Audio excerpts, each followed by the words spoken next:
Hey, everybody. We are once again live. This is Live with Marcel and Kilani, and we'd love to welcome you to our show today. Great news. We are now also live on YouTube. If you have subscribed, you can watch us there. And otherwise, of course, you can watch us on social media. We are now also live on LinkedIn, Twitter, and Facebook. Exciting stuff. Let us know from where you are dialing in. If you start getting into the conversation and you want to join us and make some comments, of course, they are always welcome. Welcome, Kilani, and it's great to see you again.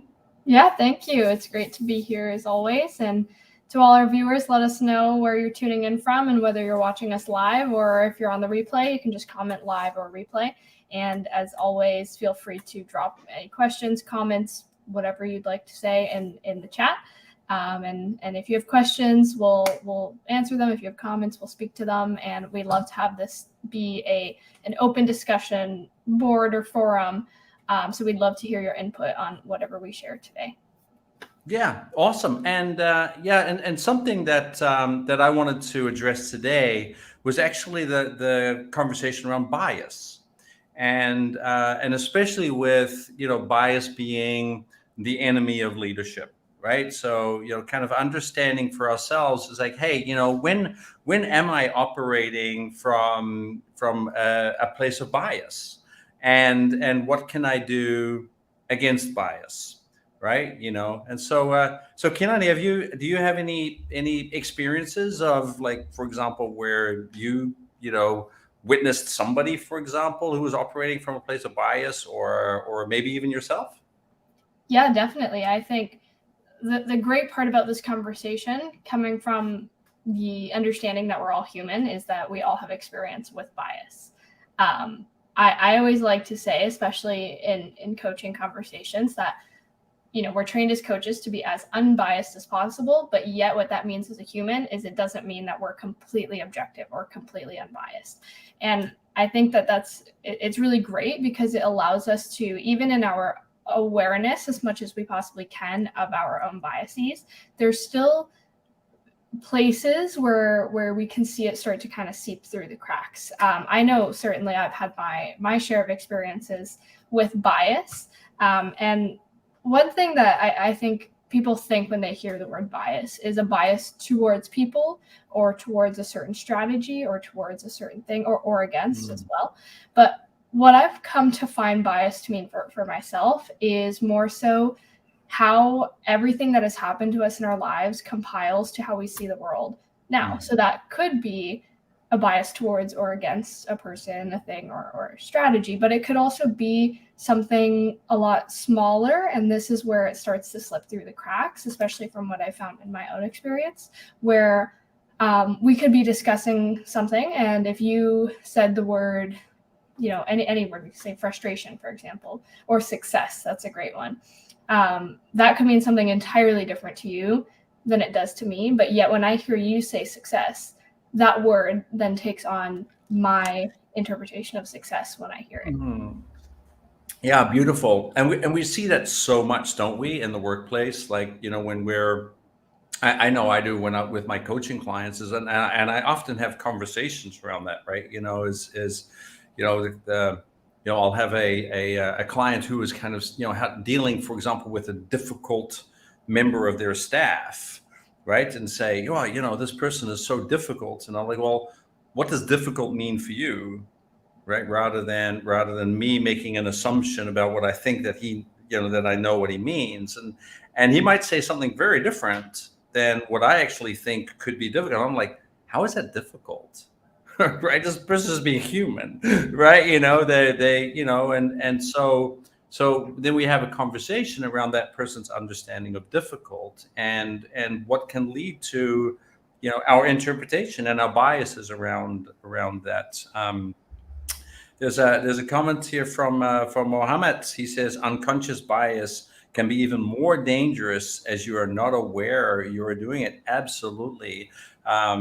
And I think that's one of the great challenges with bias, right? Is that bias can be both conscious and unconscious, right? So we can have conscious bias where we are just consciously biased toward or against something, but where most of us struggle in life is, especially with regards to leadership, because that's what we're talking about today, is of course the phenomenon of unconscious bias. And because it's unconscious, it means we don't see it, and it becomes a blind spot for us.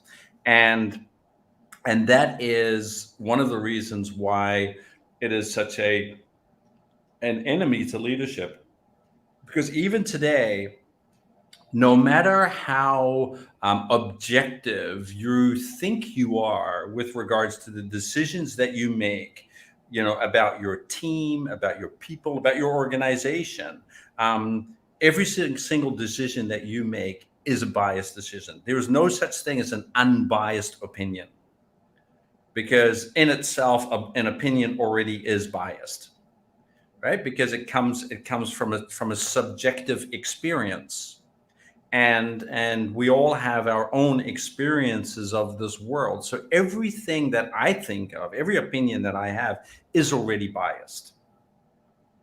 And so what that means is that a lot of leaders, they make decisions within the organizations believing that they are making unbiased or the best decisions for their organizations, when in reality, and many times, that's not the case at all. They're heavily biased towards, for example, a fear of failure, or a fear of risk. There are many different. We call that a negativity bias, for example, right? And there are many different biases that we have, because there are as many biases as there are experiences in this world. And the funny thing about bias is it actually hasn't been like the of course, it's been with us since the early stages of time, but it's only been coined something significant probably since the 1970s. And it was actually coined by two Israeli researchers who were I can't say exploring, right? Of course, they're psychologists, so they were exploring thought patterns, and what they discovered was that bias comes from two neurological patterns in the brain, and and I find this fascinating, of course, coming from a neuroscience background. This totally resonates with me, right? Because there are two things that the brain really loves to do, and the first one is what we call pattern recognition. And pattern recognition is where we love to see patterns in things, and we believe that the brain does this to be able to make quick decisions. Because if we don't see patterns in things, then we take way longer to process information, and that slows things down. So in order for me to be able to make quick decisions, if I see patterns in certain things and make a decision based on that pattern, then that might help me from a survival perspective. The challenge that we have is that these patterns aren't always consistent. And so we become so used to seeing certain patterns that the patterns themselves, we only need to see a fraction of a pattern, and we already draw a conclusion that that is what we are seeing. And what's interesting from a neuroscience perspective is that in that pattern recognition, we only need to see 10% of reality, 10% of what's actually really happening, for our brain to conclude what pattern we're actually looking at. And so what that means is that when I've seen 10% of something, my brain is already going to draw a conclusion that it's seen 100%. I see that Kilani is frozen up. Am I still online? Oh, it looks like Kilani just accidentally went offline, poor thing. So I'm just going to go solo, and she's going to come in a minute, just restarting her, her laptop.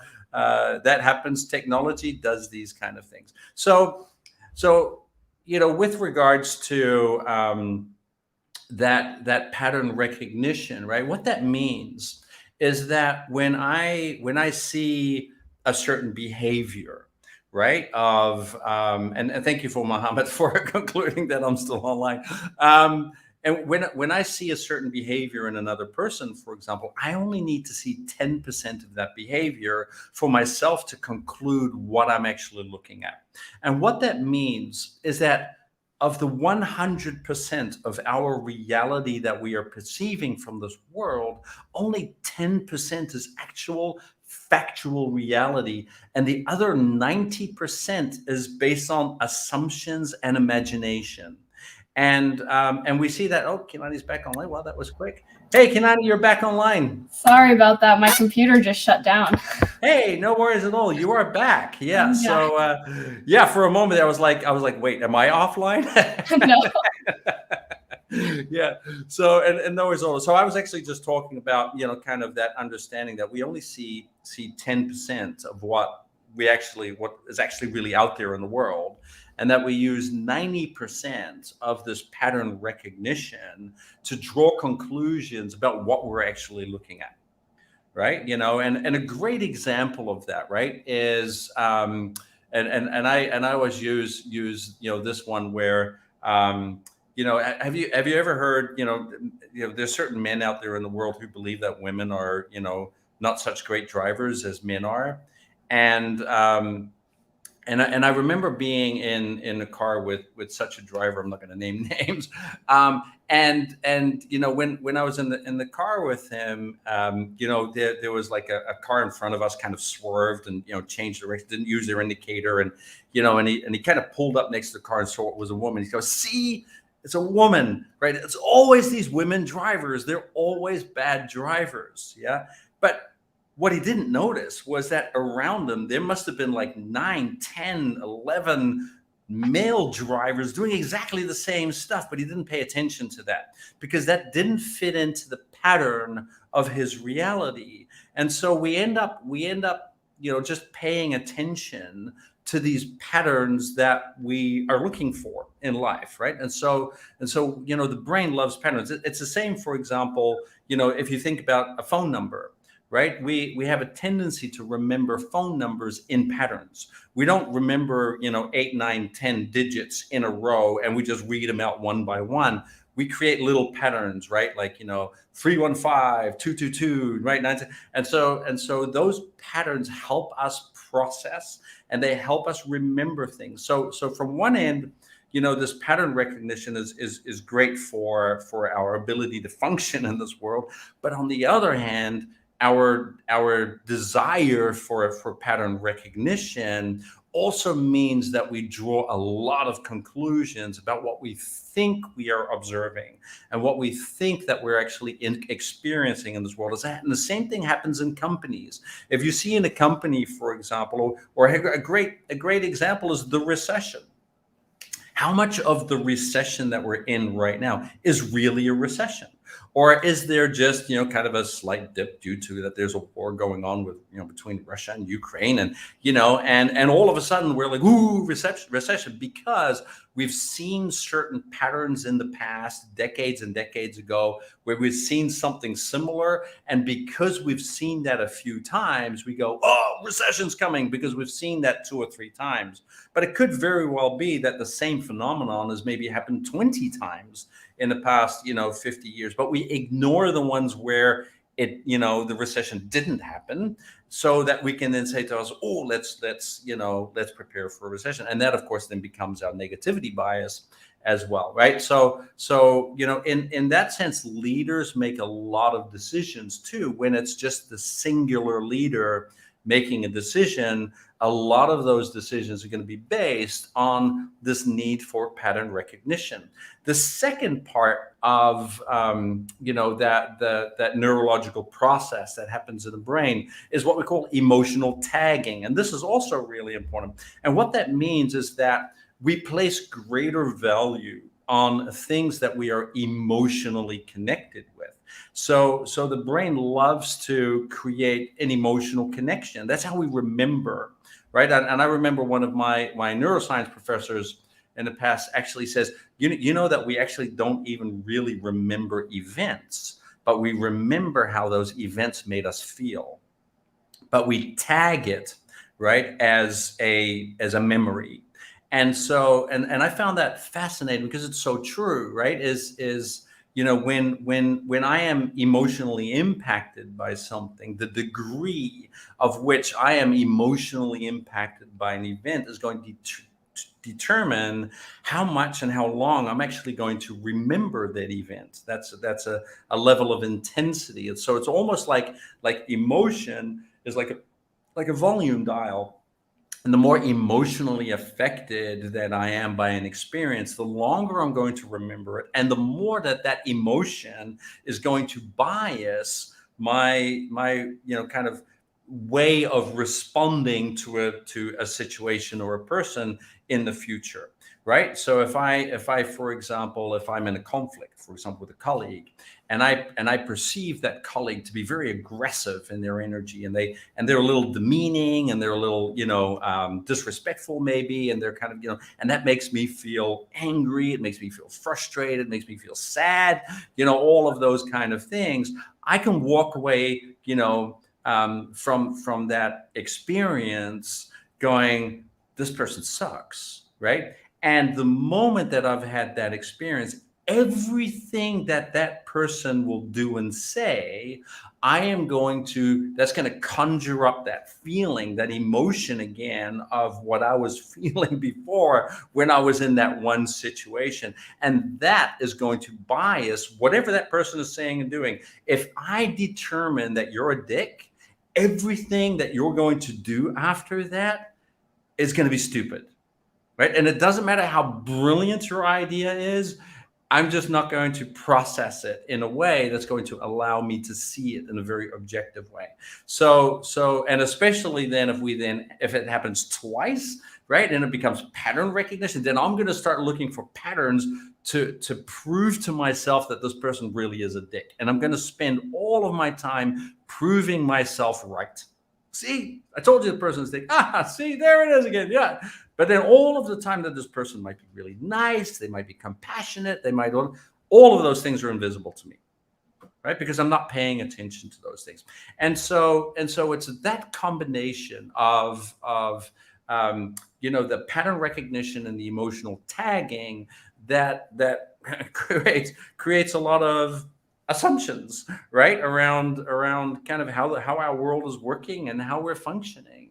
Yeah, and that is what's so fascinating to me, and that's why for leaders, being aware of this bias, right, and what's fascinating here too is that bias really only became a conversation in leadership probably in the last 5 to 10 years, because and I'm sure there were people talking about it before, but from a pattern recognition standpoint, I've mostly seen the pattern in the DEI conversation, right? In diversity, equity, and inclusion, because that's where, for example, racism is a really great example of bias, right? And a bias towards women, a bias against women, bias towards men, bias against men. All of these things are unconscious biases that we're becoming increasingly more aware of. And of course, organizations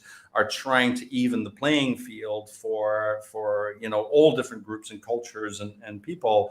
And in that space have come to this awareness that we have this deep ingrained patterns of thinking, right? That is the unconscious bias that we're actually dealing with. And so in a way, inadvertently, right, the conversation around DEI has also opened up the conversation for all of us to understand that, hey, maybe my bias, right, is potentially inhibiting me from being the best version of myself, right, being able to apply myself in the best way possible. So Mohammed, another thank you for another comment.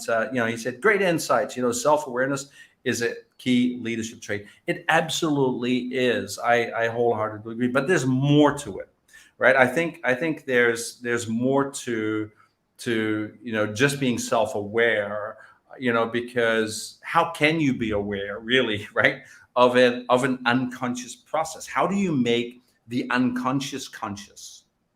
And I think that's the important part. It's not just the self-awareness, but it's the action that needs to be followed in terms of how can I make sure that I'm trying to eliminate as many blind spots as possible. Yeah, I think it's really great that you shared a little bit about the neuroscience behind what's going on, because it is important to recognize, I think, that it is an innate human trait to be biased, and that it saves us a lot of mental energy and a lot of brain energy to just, like you said, take 10% of what's going on and then create the other 90%, as opposed to actually really taking in everything that's going on and to kind of create those shortcuts for ourselves. That's what's allowed us to evolve so far as humans. It's what's contributed to our success and survival. So it makes sense that there's still habits that are with us today. And Mohammed, I think it's great that you pointed out too that self-awareness is a key leadership trait, because I think that is, and I know you said too, it goes beyond that, which I agree with, but self-awareness, I think, is kind of the first step to, or maybe even really the only necessary step to changing direction or changing the habit within bias. Just really understanding that as humans, we're all going to experience bias regardless, but to be aware of when it comes up and to start to watch yourself and question yourself and say, is this really helpful here? Or is this contributing to where I want to be going? And to be able to ask yourself those questions is kind of the first step to be able to create that change. Yeah, absolutely. And the way, what helps for me, right, is also understanding, number one, pattern recognition and emotional tagging, right, with that, where I always ask myself, what part of me, right, what part of this thought process is just me looking for a pattern, right? And also, what is this emotional involvement that I'm having with this, right? Josephine just chimed in. Thank you, Josephine, for chiming in. She says, yes, focus what's on essential. Yeah, but that becomes difficult, right? Because what does essential mean for you? The word essential can already have a biased meaning. So understand how difficult this can become, right? It's like, because essential for you, Josephine, probably means something very different than what essential would mean for me, right? And that's the challenge, right? And so as a leader, if you're saying, hey, yeah, we need to focus on what's important, so yeah, but what is important? Like what does important look like, right? And when we start assuming that other people have the same understanding of what is important, for example, as from a leadership standpoint, then that creates miscommunication right away, because for every single person it might be something very different. Important might be something way, way, way different. So as a leader, it's important to understand those patterns and what that is. And I actually have, thanks, Josephine. Totally agreeing. I know it's crazy when we actually break things down. It kind of gets a little nuts, because then you're like, you can start asking yourself, well, what is reality, right? You can go into that conversation, and we can have another conversation about that some other day.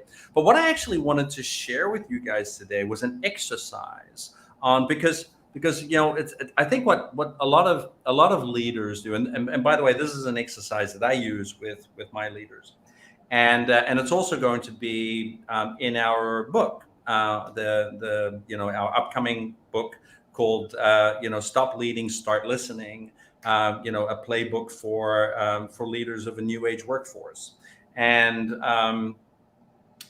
what this exercise can help you do is really, kind of break down your thought process, no matter how rational or how objective you think you are. By breaking it down a little bit, it helps you kind of say to yourself, hey, where might this bias be for me? And one thing, a lot of great leaders do is, of course, is they seek perspectives and opinions from other people before they make a decision, right? So if you feel that you're in some form of leadership role, and you're a team leader, you're a manager, you're a director, whatever that role is, and you're responsible for leading people, then and you have this thought that the decisions have to be on your end, they have to be in your camp, that you're that person who needs to make these decisions, then you are already biased. You are already limited by bias, and so most leaders don't make decisions that just immediately on their own. They're going to pull decision or opinions and perspectives from other people, preferably differing people. And this is where another bias comes in, which is the bias of affinity. And what that means is that a lot of leaders have a tendency to be attracted to people who are like them, right? We see that in politics. We see that in a lot of organizations where they create an inner circle of people who have a similar way of thinking as they do, right? And so when they then start looking for opinions from the people that they have an affinity with, they say, "Oh, see, look, I was right. Yeah, everybody has the same opinion as I do. Fantastic. That's a great way of moving forward." And so they stay within this realm of bias because they have an affinity bias of for people who have the same way of thinking. That's why the term cognitive diversity is becoming really big, and that is what we're going to be addressing in the book as well, is the need for cognitive diversity. And cognitive diversity, unfortunately, has very little to do with things like gender diversity and cultural diversity and all of these. As important as all of these things are, the only reason why we want these things in an organization is because they increase the likelihood of raising cognitive diversity, because we hope that people from different cultures and different genders and they have different ways of observing the world, and they have different opinions, right? But ultimately, what you want in an organization is an organization, and in your leadership team, is a team that is cognitively diverse. And what that means is you don't want to be surrounded by people who agree with you all the time. You want to be surrounded with people who see things very differently. And as exhausting as that might feel, every time you want to make a decision, people are like, "Oh, are you sure?" Let's have a conversation about that, right? It feels like things take way longer to make decisions about. But what you'll discover is that the quality of decisions, the quality of work that actually comes out of that is much higher than the quality of work if you surround yourself with people who have a similar way of thinking. That's also one of the dangers, for example, with social media, right? So social media is all built around an affinity algorithm, right? And hence, was it MySpace, for example, when social media first came out, and it was all about the people in your space, right? It was all about affinity. And if you look at these algorithms, right, when you get friend suggestions, for example, and all of that kind of stuff, it's all about looking at people who are similar to you, have the same way of thinking. And so when you add all of these friends into your friend circle, all you do is hear messaging that reinforces your bias. That's how a lot of confusion happens around politics and all of these kind of things is people form groups of people who are of the same affinity. We see that in the United States, for example. There's tremendous polarization, right, of politics, because we have this affinity bias that's really working on two fronts, because there are only two political parties, and so that's why you see such a a great polarity, as where, for example, in countries that have like 15 political parties that are a lot more diverse, that's actually a lot less polarized, because there are more different parties. So having an understanding, right, that we naturally gravitate towards people who see the world the same way as we do, right, and how that can be an enemy for our organization. That can be, and a great example is, literally, this happened day before yesterday. I'm not kidding, right? So it's Wednesday here, and so this happened on Monday. I was talking to a client, and this still happens in 2022. She's a female client who is part of a leadership team. She's in finance. She's the head of finance, and so kind of her job, right, is to kind of make sure that there are smart decisions being made with the finances in terms of spending and all of that kind of stuff, and budgeting, and and those kind of things, and she tends to get bullied by two male counterparts in her team that are more in the COO and the commercial officer, who are very much about kind of putting money towards sales, right? Kind of driving sales, and they're very passionate and aggressive about that. And so whenever she tries to kind of put a hold on certain initiatives or things like that, they get really aggressive with her. And she's tried to talk to them a number of times. Hey guys, I really don't. They call her names. They call, like, it is literally bullying, like, and this happens in meetings. And she mentioned a couple of times, since, guys, I really don't appreciate this. This is not cool. But they still keep doing it. So she escalated it to the CEO. And the CEO, I'm not kidding. The CEO says, I think you're going to have to learn a way to live with these two people, because these two people are two highest performers in the organization. We need those two people, right? And which was crazy, right? So in this day and age, you have a CEO who is enabling inappropriate behavior, being degrading towards women, all of these kind of things, because those two people make money for the company, right? And that's what we call affinity bias, right? Because he has an affinity for these two high earners, and therefore doesn't want to kind of do anything about it. Here's the challenge, though. What he is not seeing is that there are tons of people, and good people in the organization, that are leaving the company because they can't work with these two people. And so he is losing out on all of this talent and all of these people, because he thinks that he needs these two people that behave like assholes, so to speak, because they're high earners, and that's an organization, that is doomed to fail at some point, right? Because after a while, he's just going to be left with these two people, and everybody else is going to be leaving, and this still happens in today's workforce. So even though you might think that you're in an organization with great leadership and great DEI, at a micro level, you're still dealing with bias. You're still dealing with, issues and challenges, whether it's an affinity bias, a negativity bias, a gender bias, whatever the biases are that we have. There are so many that we actually deal with. Josephine actually added a comment. She said, reminded me of being surrounded with yes men and women. Yeah, absolutely. Just yes people, right? Is that when we like to surround ourselves with yes people, life becomes easier for us. Unfortunately, that doesn't necessarily mean it becomes bitter, but it does become easier. And there are a lot of leaders who like easy, so Yeah, and absolutely, family-run businesses is very much true too, right? There's a strong affinity bias very often.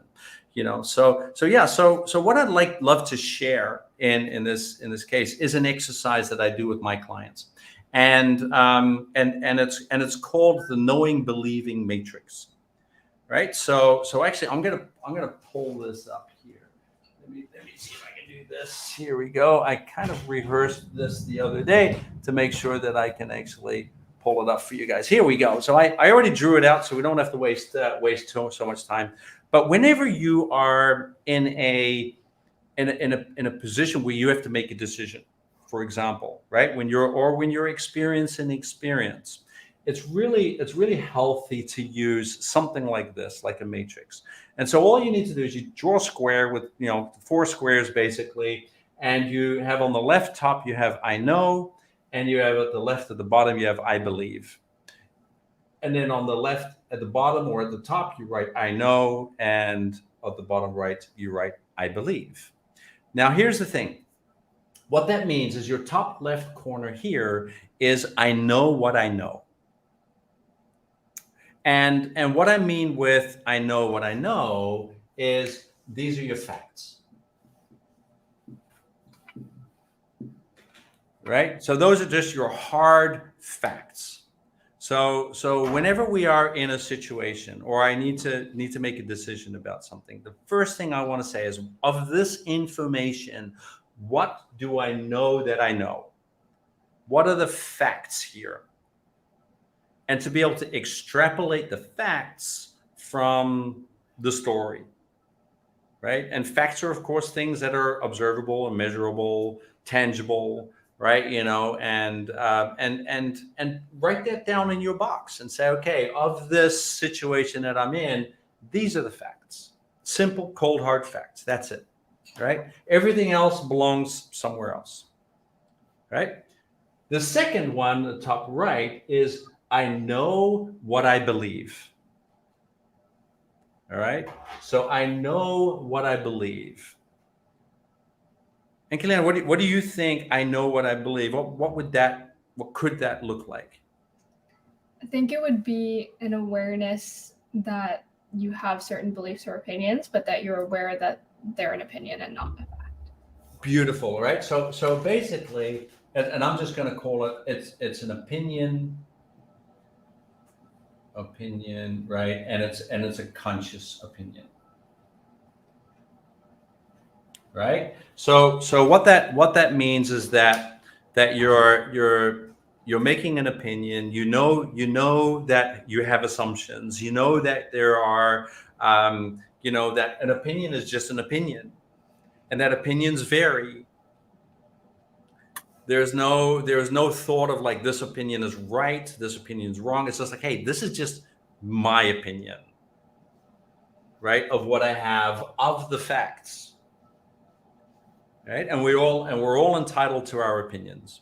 That's wonderful. Nothing happens there. This is just my conscious opinion. Now, the next one, this becomes a little bit more crazy. So now we get, I believe that I know.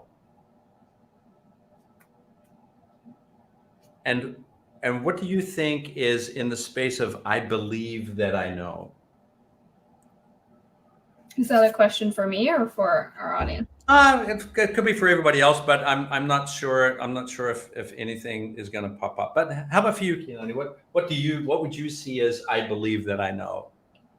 The first thing that comes to mind is I think that this would be the trickiest box to fill out, because it takes this almost metacognitive awareness to see that, yes, I know that this is a fact, but I believe that it's a fact. So it's not necessarily a fact, but I think that it is a fact, but it could be an opinion. So it's kind of like this beautiful combination.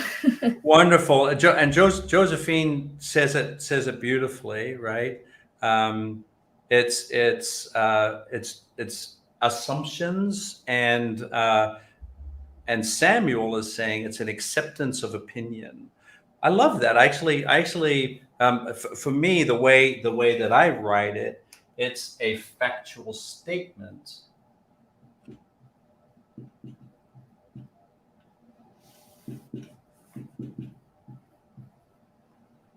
of opinion.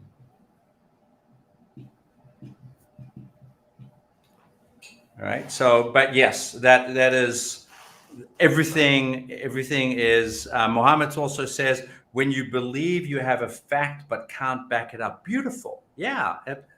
Absolutely. So we are surrounded in our lives, and in ontological coaching, Kilani, you and I, of course, call these assessments. Right. This is where people make assessments thinking that they are assertions. Right. They assert their assessments. And what this factual statement of opinion could be, for example, is when I say to myself, the weather is really bad today, right? Or it's really hot today. Or I could say that leader really sucks. Women drivers are the worst, right? Those are factual statements of my opinion.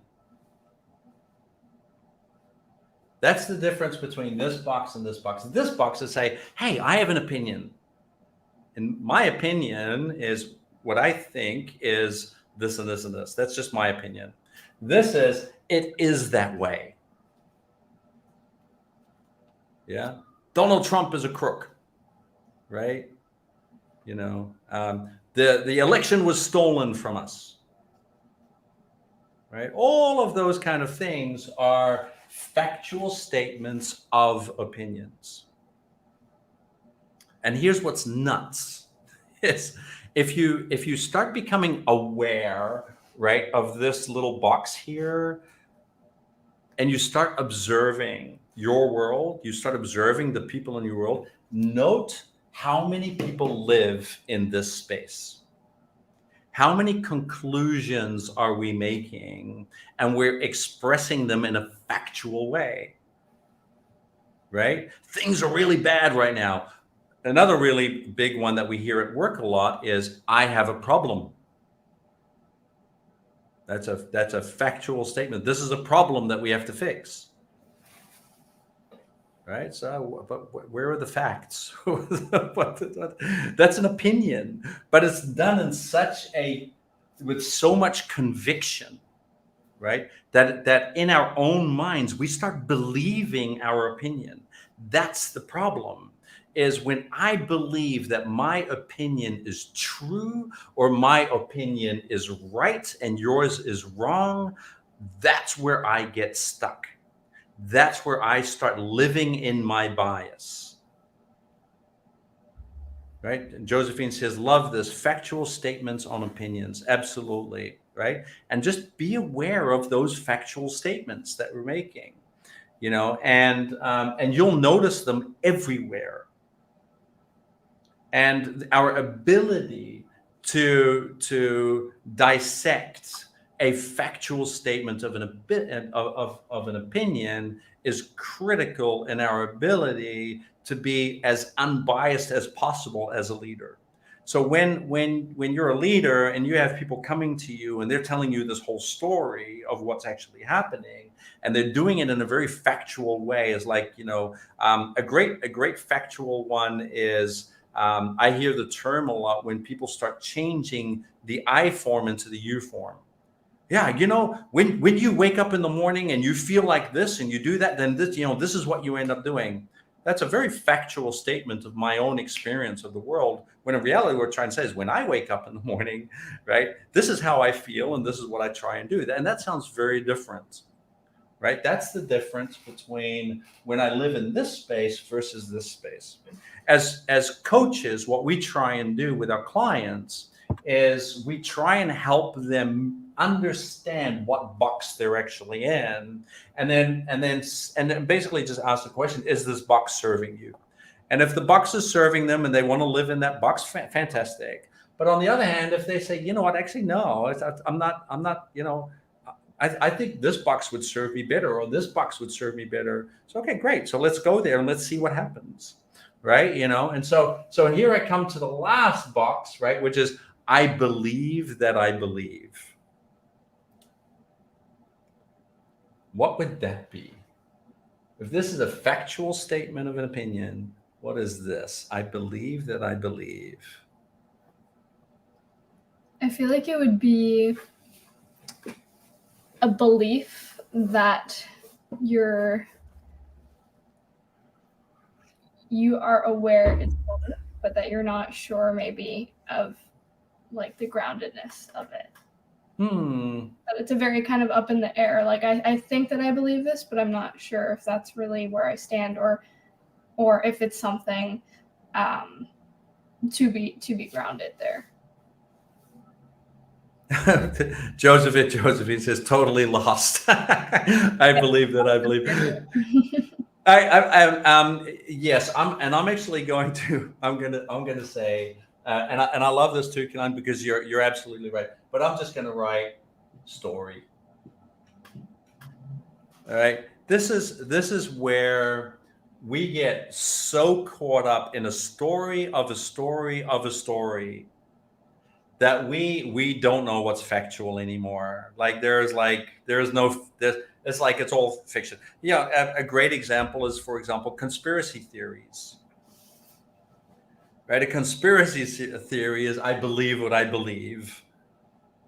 Right? There's no fact, but I believe in it so firmly that I just believe it. I don't need to see a fact. I don't need to say, I just believe it. Right? And we live in stories, right? And so, a great example, right, is when I'm just going to say something like, I can be in a situation.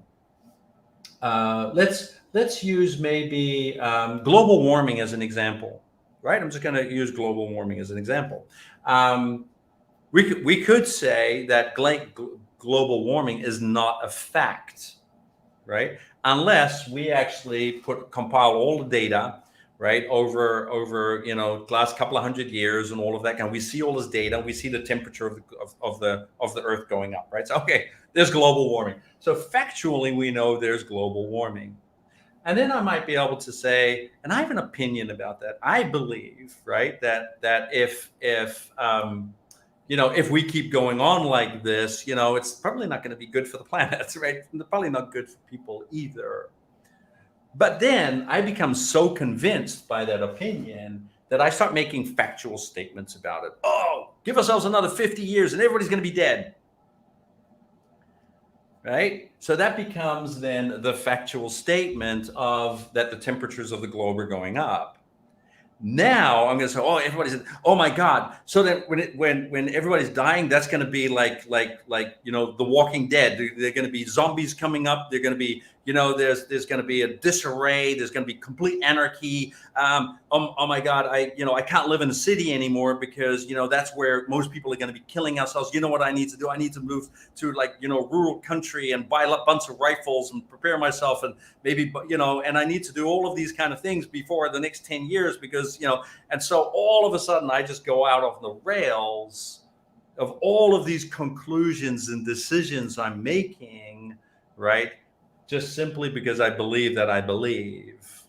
And I don't need to see any facts anymore. I've gone from here to here, right? And it's just gone totally off the rails. And what we see in many of our clients live here. Many of our clients who are telling themselves that that they're not good enough for that next promotion, or they're not good enough for success, or they're doing all of these, and it turns into this whole story of why they're not good enough. And there's and sometimes you spend 20 minutes listening to the story that just goes on and on and on and on. You're like, where is this going? Where is this coming from? What are the facts? Right?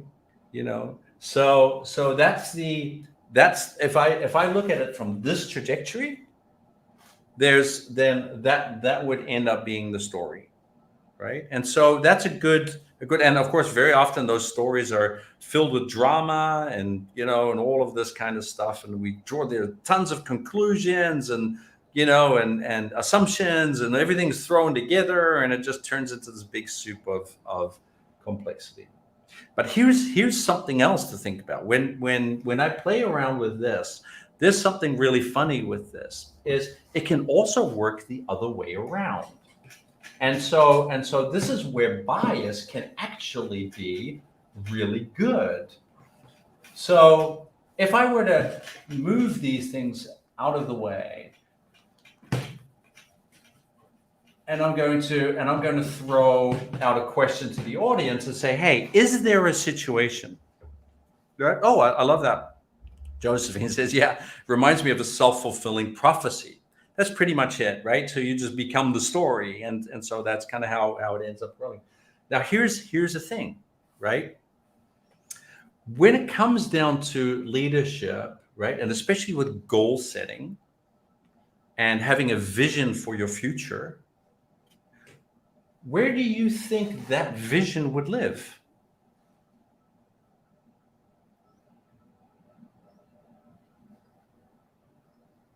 So I wait for the audience to see if anybody pops up. Which of the boxes would that be? Yes, it becomes interesting, doesn't it? Samuel says, definitely believe. And it can only be in one box, which is I believe that I believe.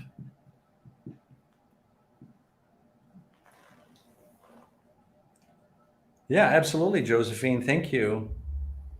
Absolutely. So having a vision for the organization is incredibly important for a leader, right? For a CEO. So, to take Elon Musk, for example, right? Wanting to send, a manned mission to Mars. Right? I mean, how much of this did he base this on facts? There's nothing, right? So in a way, we can use I believe that I believe, right, as a way of creating a vision for ourselves, for our organizations. What is my dream? What do I want for myself, my organization? It might be something like you can say, hey, this is kind of like for a lot of companies, this is a new fiscal year that's just starting. They've just closed the last year, and they might say, hey, you know what? They might be a startup, and they might say, you know what? Last year we did, $1 million in sales. This year we're going to do $5 million in sales. I have no idea how to do it. I have no idea what we're going to do about it, but I'd love to be able to make $5 million this year. And so that could be a vision for the organization. A vision could also be much bigger, right? So Samuel says Sony used believe as one of their key messages for their staff to drive them. Yeah, absolutely, right? And this is where belief, self-belief especially, can be so powerful, right? So when I just used that example just now, that's where bias can really interfere with decision making. But when we want to create a vision, we want to use it the other way around. We want to build a vision from I believe that I believe, right? Then we can take that to, all right, I believe what I know. Right? So for example, right, what are my realities that I actually have to overcome? What are my challenges?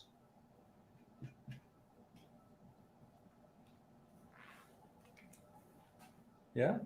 And then of course, then I can take that into this box up here. I know I believe, right? Which then comes to kind of my strategies, things that I can actually do, right? Or I'll also say actions, maybe. Actions. And then I finish with results.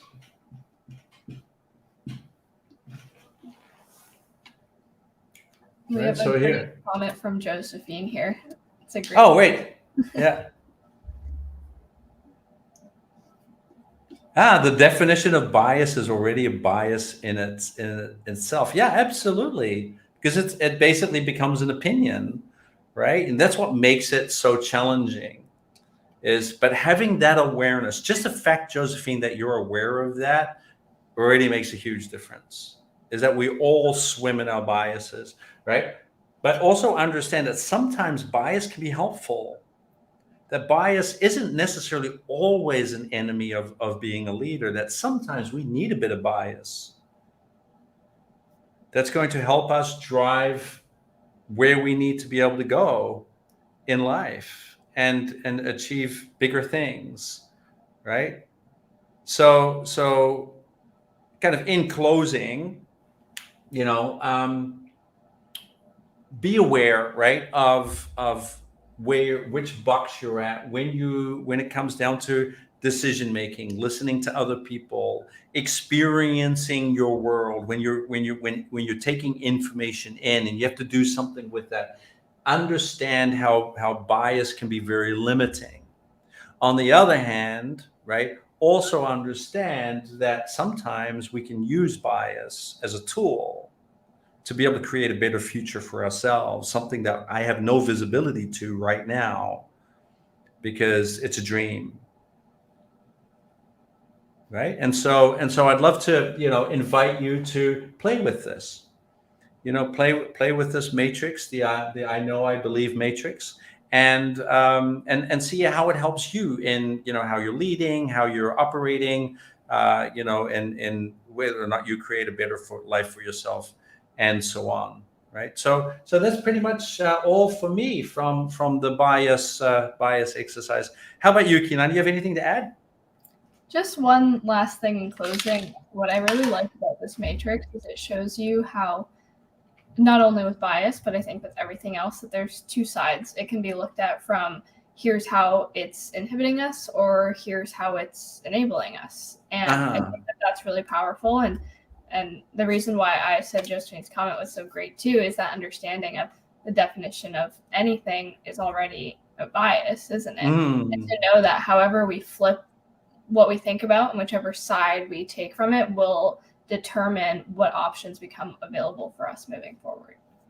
Absolutely, absolutely, yeah, and it just shows how much reflection and how careful also, right, from a leadership standpoint, how careful we need to be, right, when we are applying ourselves in a certain way, that it is so easy for these biases to influence or possibly even power, right, certain things that we're doing and what we're not doing, and to always have in the back of our minds the scanner that's operating, that's saying, hey, you know what, pay attention, right? Is this just my desire for pattern recognition or emotional tagging, or is there something that I can learn from this if I put that, or if I use a different lens in a different box to be able to apply myself that way.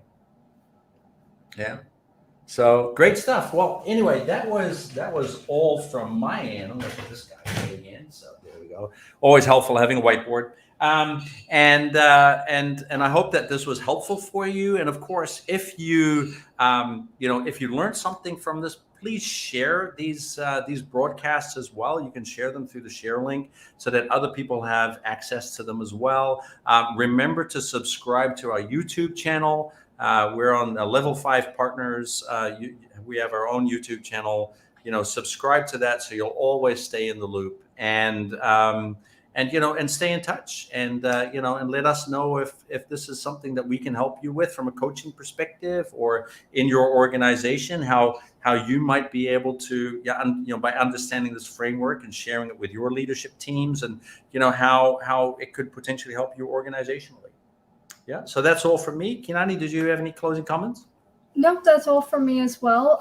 Just for anyone who is interested in joining our YouTube community, our first 100 subscribers are getting one of our courses entirely for free. Right now we have about 30 or so subscribers. So the next 70 people to subscribe will get our, it's called the 5 Energies introductory course, which will share a model that we use to help our clients see more success and more results with more ease as well. So if you're interested in either being a part of our YouTube community or getting that free course, head over to, you can just search on YouTube, Level 5 Partners, and hit the subscribe button, and we'll send you the free course over there. Awesome. And I'll also put the link to the YouTube channel in the comment box, so that we also make sure that is up and running. Actually, I think I can do that right now. Let me do that here so that we also have it. Nope. I always have to find the link. No, I'll do it later. Yeah, can't find it. Yeah. So, and oh wait, I think I do.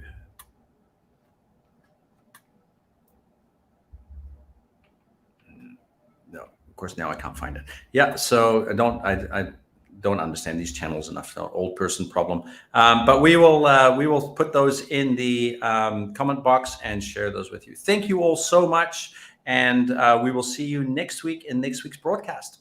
See you. Bye-bye. Bye. Bye.